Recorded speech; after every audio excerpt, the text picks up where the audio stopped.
E agora eu vou entrevistar o Julian Lemos. Julian Lemos foi deputado federal, acho que vocês se lembram dele, todos se lembram, né? Conhecido, está ali na origem da candidatura do Jair Bolsonaro, ele que é da Paraíba. Eu vou entrar nessa questão, e porque é importante, questão pessoal, inclusive, porque explica a ação política. Por que que ele faz isso? Por que que, de fato, ele parece ter as pessoas e acaba brigando com aqueles que estão muito próximos? E aí eu aproveito para perguntar para você, quando você falou sobre a família, o Bolsonaro, como você disse, teve 3 casamentos, tem esse último casamento, eu imagino que você tenha conhecido a Michelle de próximo, por ser todos estavam na mesma campanha.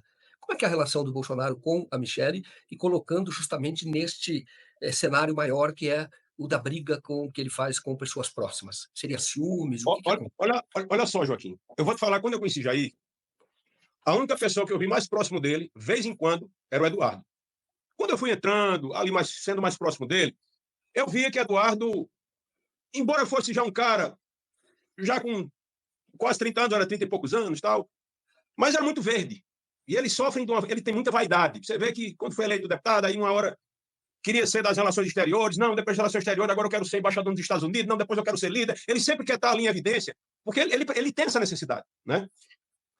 Em relação a essa pergunta que você me fez, em relação a Bolsonaro, em relação à personalidade dele, eu posso lhe responder até à luz da psicologia, porque é a minha área de saúde mental e de comportamento humano. Você não pode falar sobre o céu, o paraíso, Joaquim, se você tem um inferno dentro de si. Você vai sempre colocar para fora aquilo que você tem. Então, o Bolsonaro é uma pessoa que ele não. Isso aí eu estou afirmando. Bolsonaro não equilibra, não tem harmonia dentro do seu lar.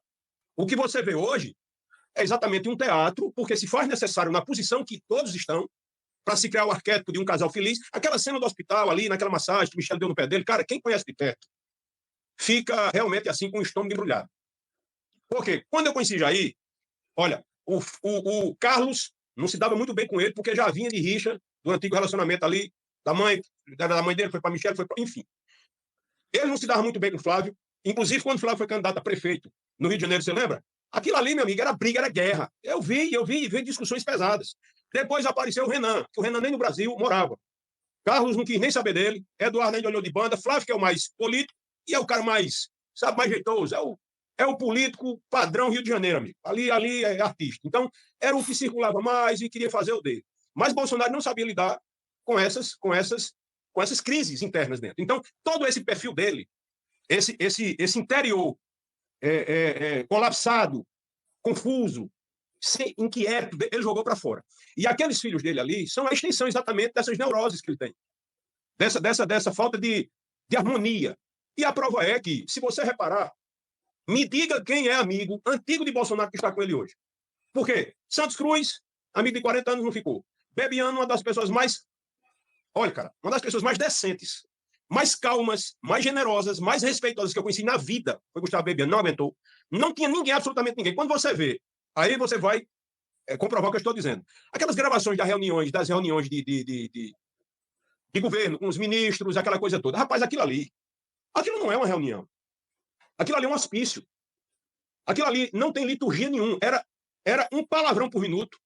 Aí você vê Paulo e todos os ministros, com exceção dos bunda mole, como um Moro, como um ou outro ali que mal abrir a boca com medo. Mas você vê que todo mundo queria. Ele se tornava uma espécie de reflexo. Ele, como comandante, ele se tornava um reflexo, a tropa se tornava reflexo dele. Então, aquilo ali, você vê que eram umas coisas absurdas. Não tinha liderança, tinha o quê? Tinha mão de ferro. Então, isso é exatamente o que tem dentro de Bolsonaro. Então, me diga como é que um cidadão desse ele consegue pacificar um país. Se ele é exatamente o exemplo do caos interior, familiar, afetivo, com os amigos, é impossível. Porque ainda que a solução venha, ele gera um problema. Entendi. Agora, quando você fala que aquela cena dela massageando os pés dele no hospital, por que que enoja? Me enoja porque você vê que é uma cena montada. Exatamente para se criar o arquétipo da boa esposa, do carinho. Porque eu não via, ninguém via. Quem era da intimidade não via aquilo. Nunca via. Quando eu frequentava a casa de Jair, era um clima tenso, pesado. Era uma energia densa. Diferente quando você chega numa casa. Você está entendendo? É porque assim, só sabe quem frequentou. Chegava assim, no terraço, ninguém vinha trazer um copo d'água. Isso é muito diferente assim, da relação que eu tenho na minha casa, que eu tenho como é costume aqui que você. Você até parecia que você estava lá. por mau gosto. Agora, isso não era era com todo mundo. Eu era um dos mais bem tratados.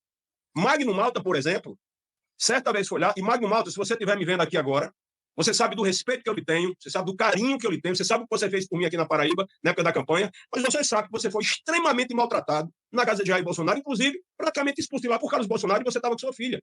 Eles não têm noção. Por quê? Aí, beleza, aí Magno Malta pode dizer, não, mas é porque Bolsonaro estava doente. Não, é porque eles são assim. Entendeu? Eles são assim. Então, teve vários casos que eu testemunhei de maus tratos, de estupidez, entendeu? Comigo, não. Comigo, não. Comigo sempre foi muito bem tratado. Veio botar as unhas de fora, quando eu fui eleito, a gente chegou na transição, porque não tinha mais jeito. Aí, realmente, eles procuravam chifre em cabeça de cavalo, que era para exatamente defenestrar a gente. Isso aí foi assim com o Luciano Bivar, foi assim com o Bebiano, foi assim comigo, foi assim com o Santos Cruz, e sempre quem era o pau mandado e digamos assim, o cão para morder os calcanhar da gente era Carlos Bolsonaro. Esse é o perfil deles. Juliano, você fala o seguinte, o Paulo Marinho, você deve conhecer também, que estava na campanha, né? Sim. Então, o Paulo Marinho diz algumas coisas muito pesadas sobre o Bolsonaro, e fez insinuações sobre o Bolsonaro, mas eu quero falar um pouco sobre isso, porque tem a ver com Juiz de Fora, o que aconteceu durante a campanha. Mas o André Marinho, ele conta no livro dele que ele estava com a Michelle Bolsonaro quando soube lá do episódio da facada em Juiz de Fora. E que ele achou ela muito tranquila, a reação dela foi, eu queria que você imitasse a voz dele. E ele foi lá e imitou a voz.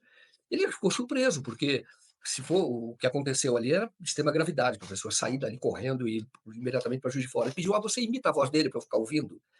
O que mostra, talvez, eu quero ouvir você, que a Michelle não tem uma afeição muito grande por ele. Isso é correto?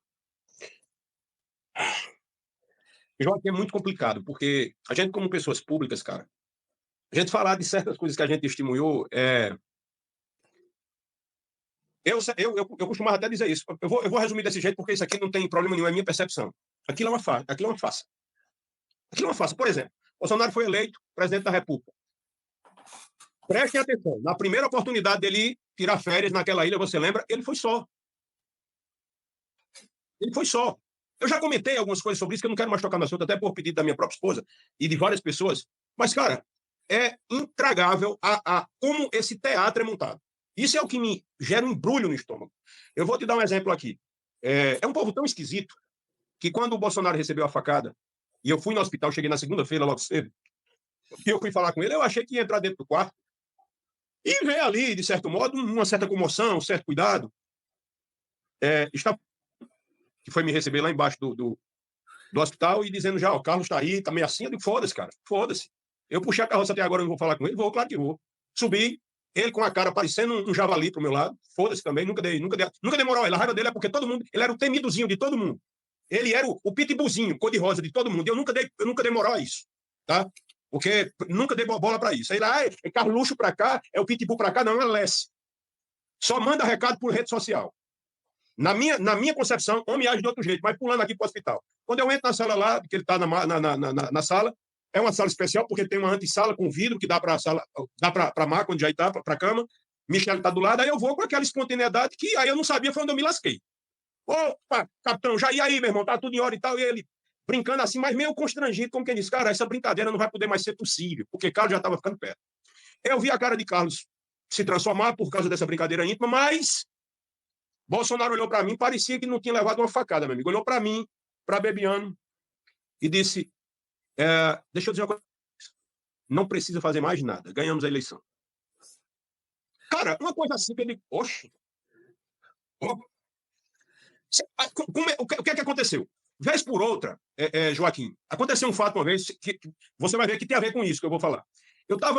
Foi antes do primeiro turno. Bolsonaro estourou aquela bomba que ele tinha um apartamento, que ele pegava o auxílio moradia, que ele disse que usava para comer gente, aquela coisa toda. Depois teve que pegar um apartamento funcional. Beleza, eu fui para lá. Eu fui para lá, para o apartamento dele. E até dar chave, depois Eduardo pediu para me dar chave. Vamos lá. E eu fiquei uma noite lá tomando vinho com o Jair. Tu chegava, tomava uma dose de vinho e tal. Do nada, Joaquim, do nada, Bolsonaro chegou para mim e disse, Júlia, que ele me chamava de Júlia. Deixa eu te fazer uma pergunta. Você confia em mim? Até essa pergunta era a cara do Jair que eu conhecia. Que eu achava que era alguma pergunta estratégica, sei lá, de alguma coisa a mais de confiança. Aí ele fez assim, Joaquim. Pois não confia em mim não, viu?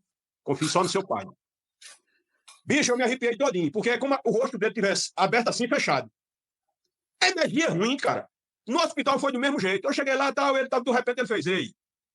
Sabe como é uma dupla personalidade? uma dupla personalidade. Hoje, à luz da psicologia, eu consigo entender isso. Então é algo sinistro. Lidar com o Bolsonaro, em alguns momentos, para mim, foi algo sinistro.